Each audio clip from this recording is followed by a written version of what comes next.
With the earthquake, Buddy decided to stay a little close to the home front today. And still picking up a few pieces at home. Glad you're here. All righty. In one piece.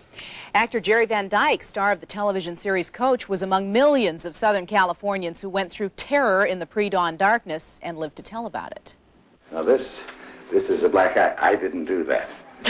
I kid people that she woke me up and said there's an earthquake, and I said, shut up, go back to sleep and hit her. And this is what happened. Well, yeah. And this is the board where... Yeah, I'll show you how it happened. Tried to run this out. is where we were sleeping. This is where we were sleeping.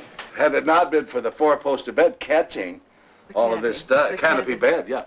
Heaven knows... These boards, when these boards fell on top of us, that was when you were so quiet, and I said... She said, are you all right? And I didn't answer. I mean, I was in a shock. The nearest exit where we were planned on going is there, and you can well see.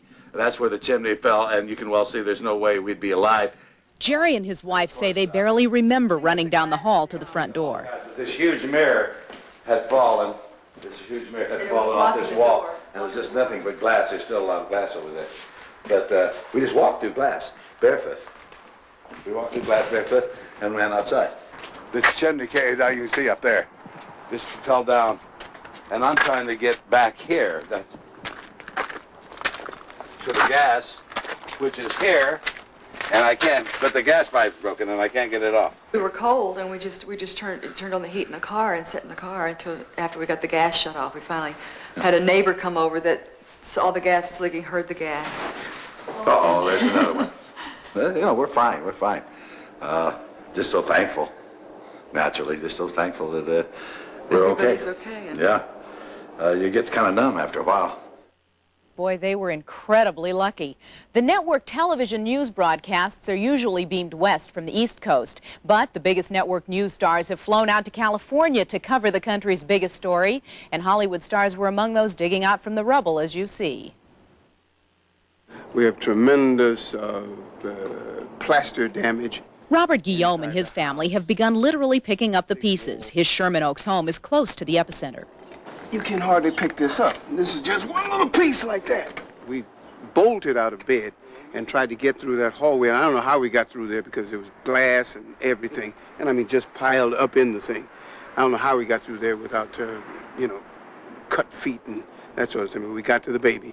Michael Bean, who is currently co-starring in the film Tombstone, faces a cleanup of his own. We had wine and had flown out of this cupboard where we keep the wine and smashed. You can see the wine on the walls over here.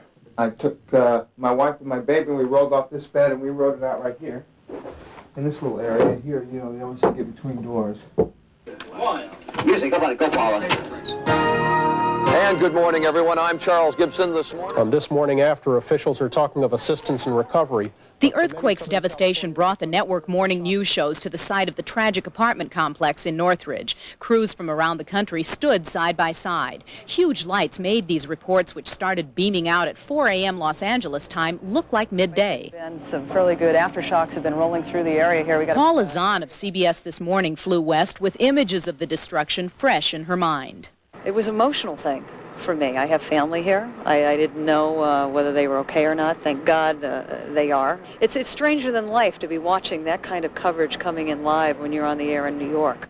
Good Morning America's Charles Gibson was just one of 15 GMA New York staffers sent to this deadly location. We all fear, what it would be like, I think, to be in a quake. I've been in a couple of them, and it's the dimensions of this, both in anticipation of what it would be like to be in it, and then the dimensions as to what it did to this city certainly warrant, I think, bringing the shows out here. Just watch your step when you're coming through. Meanwhile, the entertainment industry has started the mop-up. While most TV productions are still assessing the damage, Robert Wright, the CEO of NBC, predicts that some shows may have to resort to reruns while studios regroup. I imagine there will be shows that won't be able to be delivered on time, and there probably will be some problems down the path. We don't have a good feel for that right this minute. How long the network anchors will broadcast from Los Angeles is being decided on a day-to-day basis, depending on developments in the quake aftermath and breaking stories elsewhere. There are other stories today. Over his career, director Steven Spielberg has had his differences of opinion with some who review movies and those who bestow honors on movie makers.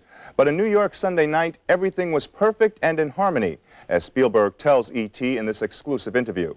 All the way down to the end, please. He's already the most successful director in Hollywood history, but for Steven Spielberg, winning the prestigious New York Film Critics Award for Schindler's List was a first.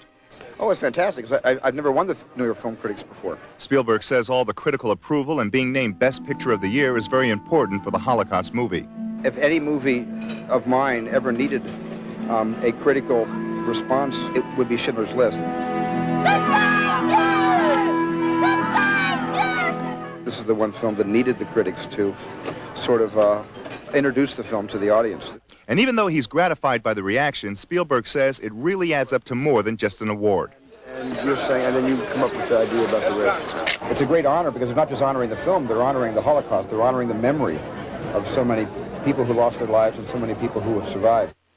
This is just the beginning of the award possibilities for Steven Spielberg. The Golden Globes and the Oscars are coming up, and he'll be back in New York next month to be honored by the American Museum of the Moving Image.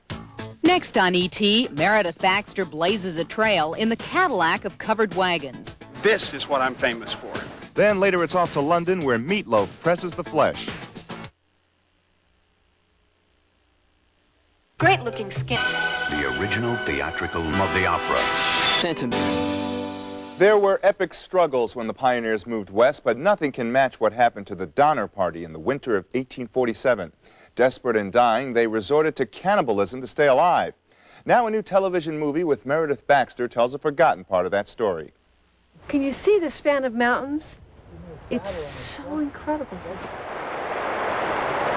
One More Mountain has been on location near Calgary, Canada, where the story of the Reed family is being told. Meredith Baxter and Chris Cooper play an Illinois couple, but they and their 4 children did not resort to cannibalism on that fateful trip west. L.A. Law's Larry Drake portrays the Reeds' archenemy. We want justice. An eye for an eye.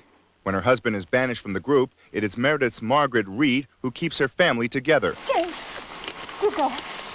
You go ahead to California. We'll all be together in California.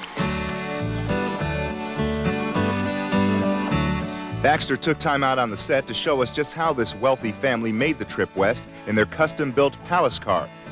It was the biggest, most ostentatious wagon on the prairie. It was consequently very difficult to maneuver over, through passes, through the riverbeds. It would get hung up.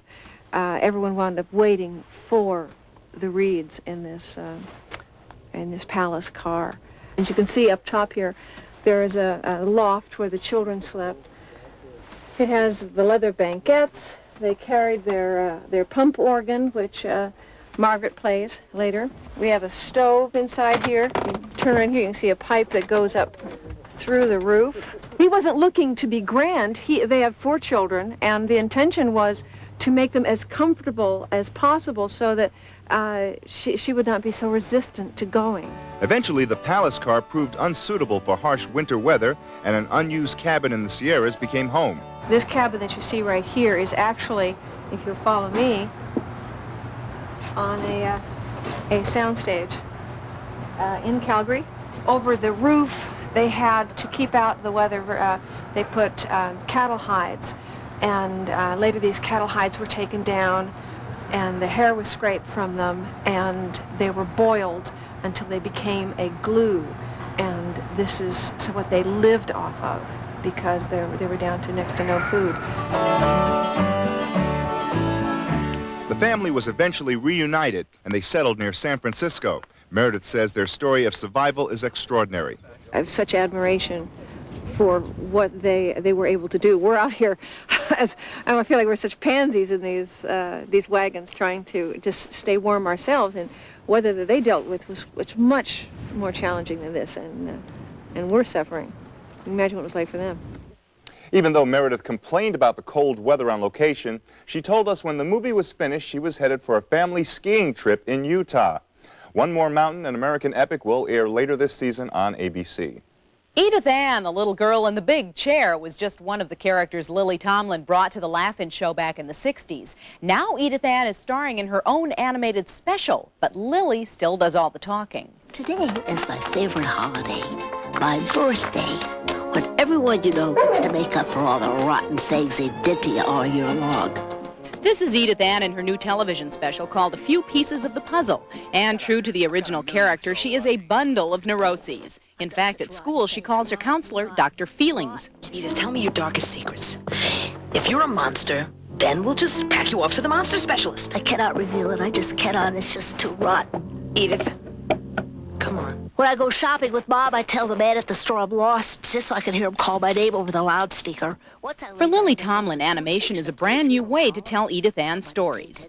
You got to understand, drawings have just gone on for, months and months, and people have just been working like mad and with deep passion and commitment. These are what's called mouth positions of Edith. I guess you're interested in my mouth position rather than hers. Yes. This is Edith's dog, Hug. Look at all these different positions of Hug. Come over here. Get over my shoulder. See, and look how incredibly great this little dog is. Hey, wait a minute. Isn't that the old stray? Hug is no stray. She is Buster's pregnant widow. Since Buster got shot in that drive-by, we are all the family she's got. Lily Tomlin says she modeled Edith Ann's pouty and very different speech pattern after a little girl who had a temporary speech impediment. Because she had this toy, and she'd say, Snake takes a bath. I went to see Aunt Ruth. Welcome to Edgetown, little birds. I have just seen the miracle of birth on my birthday, Hug. She's just an appealing little thing, Her voice is appealing. Everything she thinks is appealing. Valuable? Worthwhile? Me? Yeah, you, Edith Ann. A Few Pieces of the Puzzle airs tonight on ABC. Next on E.T., John Schneider goes for a real cattle call. On the next Crusaders, guns. Just a good old boy, never meaning no harm. Tonight, the Heart File opens on John Schneider. With Bo Duke and some hit country songs on his resume, John's image is pure down home. And guess what? He is perfectly happy in a pair of cowboy boots roaming the wide open spaces. Just a good old boy, never meaning no harm. In the late 70s and early 80s, we knew John Schneider as Dukes of Hazzard hunk Bo Duke. His surfer boy good looks were designed to keep audiences home glued to the TV. Well, nearly 10 years later, home on the range is exactly where you'll find him. People say, how do you, in that business, how do you stay grounded? Well, look, this is how you stay grounded. I'm standing here in horse manure, and it's all right. John is living his dream. 70 miles from Hollywood, he has 140 acres of solitude. He can escape from everything except what's important to him. This is my lovely wife, Ellie, and my daughter, Leah, who's getting her hair braided. What kind of braiding? That's a fancy braid. That's like French braiding. We're roughing it, but you can get your hair French braided here at Trails End Ranch. The price of roughing it, holy mackerel. On a phone? Sure. You have any idea what that glass of water you just had cost? Yeah, we're roughing it up here, yeah. It's a far drive. My friends have to, when they come up, they spend the night because they don't want to drive home afterwards. So it's kind of like a slumber party. John and Ellie married 7 months ago. She has 2 children from another marriage, Leah and this guy. This is Chasen. You're Chasen, aren't you? Chasen is just woke up from his nap. And he's eating a cookie. It'll be in my ear in a minute. There are plenty of hobbies to keep John busy when he's not chasing a 2-year-old. His passion is working with wood and making furniture. There you go. Nice little piece of wood. And I made a block set for the kids. And one of the things that you can make with a little block set is this. This is a trestle. He also has a love for cars, like this classic '66 Corvette. There you are. John hasn't given up on Hollywood. He's currently working on Second Chances with Connie Selica, and he still records music. But he can't seem to shake that Dukes of Hazzard image. Since I shaved the mustache off, it's been kind of amazing. Lots of people recognize me from that show, and it's an interesting thing that happens because there's been a lot of stuff since that show. There's been a lot of records. There's been a lot of movies for television, and a couple of kind of movies. I mean, there's been a lot of work. I haven't stopped working. What's a horse say? What's a horse? Hey. John Schneider seems to have it all, but these days his life isn't his work. He works to keep this life. Miss the TV set? Nah. John makes his debut on Second Chances Thursday on CBS, and he and Ellie let us in on a bit of great news. They are pregnant with their first child together, and that's an update from the Heart File. With one big, noisy album, Meatloaf rode into rock and roll history. Bat Out of Hell is the third largest selling album ever. Now Meat is back with a new record, doing what he really likes to do, rattle a room with his voice. We joined up with him on the road. Hi, kids. How are you? This is, we're in the Regent Hotel in London, England. Where are you? Omaha? Kansas City? Where else? New York. Good. Washington. Yeah, Baltimore. Okay, let's go. Come on, Wembley. Meatloaf invited us to hang out with him in London to get a backstage look at his current tour. On the way to Wembley Stadium, we stopped off at Madame Tussauds Wax Museum, where Meat met with some of his fans. What's your name? Greg? My name's Meatloaf. How you doing? We're going to go do a show now. You see this big, I don't know if you guys have seen one of these. Yeah. This is my, Don't touch that, This is my pet. Yeah, this is, I don't know if you've met him. This is the band mascot. We call him Hank. He's really Henry IX. When Meat arrived at the stadium, he and his band got busy with a sound check to work out all the kinks. Turn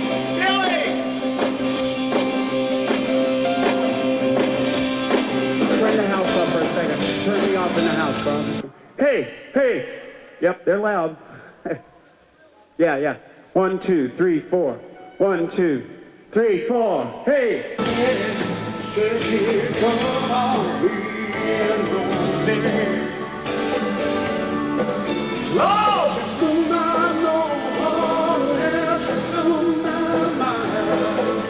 not grueling. Not at all. Not at all. I mean, it's fun. This is what I do. This is what I'm famous for. Okay, guys. It's a wrap as far as you got 6 o'clock, though. That's when they open.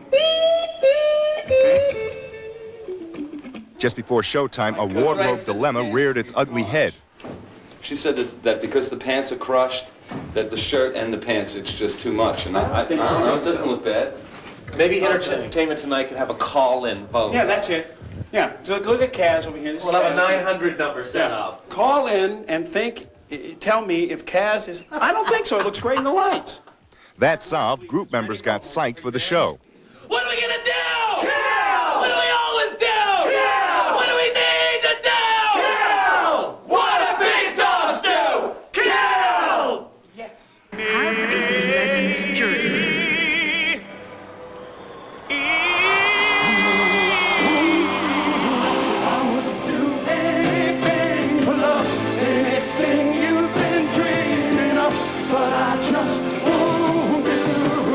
What a comeback and what a show for fans who are going crazy for this second helping of Meatloaf.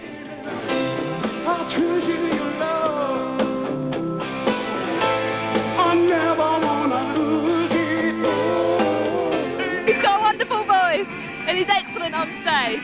Fantastic, yeah, we love it. We love everything about him.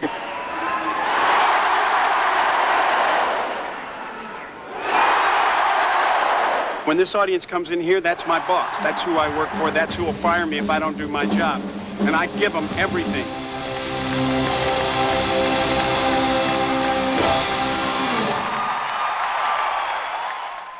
His friends and fans call him Meatloaf or Mr. Meat, but when he was born, his mom called him Marvin Lee a Day. Just thought you'd want to know. By the way, a Meatloaf concert special starts airing January 26th on cable's VH1. What superstar wound up on the cutting room floor in the Big Chill? The answer is coming up in today's birthdays. We're heading into our 7th hour covering this history. Good evening, everyone. Celebrating a birthday this Tuesday, January 18th, actress Alison Arngrim is 32. The superstar who wound up on the cutting room floor in the Big Chill is Kevin Costner. He's 39 today. And singer Bobby Goldsboro is 53. We've got a fight breaking out. On the ice, Todd Ewan, number 36 of the Mighty Ducks, is one mighty tough guy. I have to get out there and have to run them in the corner and, hit them in front of the net, maybe slap them in the head a couple times. Bump and grind, that kind of thing. But you won't believe the childish things this guy does in his spare time. I get abuse on it, but it's okay. Bob Goen finds out why the toughest guy in hockey is really a softie at heart. Watch what else I do tomorrow night in ET. Hey, we will. We're looking forward to that one. Something a bit unusual for your palate as we say goodbye.